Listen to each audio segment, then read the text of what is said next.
Alright, so I got the Arizer EQ. Probably the same with the V-Tower. I broke the glass that surrounds the heating element. See, there's this little tab at the bottom of that glass that fits into a slot in the housing. It's supposed to keep it from spinning. For whatever reason, mine got loose shortly after I bought mine. Probably because I was trying to tighten the glass down too tight, which isn't necessary. I broke it. I bought 2 replacements. Replaced it myself with no problems. It was pretty easy. According to Arizer, on their website, this does void my warranty, although they said nothing about it when I bought the parts.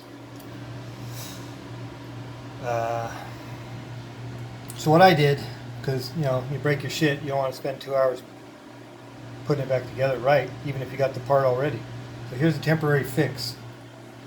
I took 4 of the elbow screens, the little hats. I have a tough bowl, as you can see. That's the silicone wrap around here.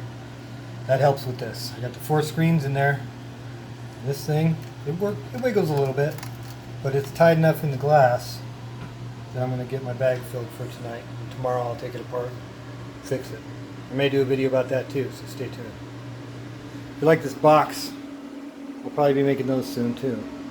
This was the rough draft. It's pretty nice, but I see some improvements to be made, so check it out later.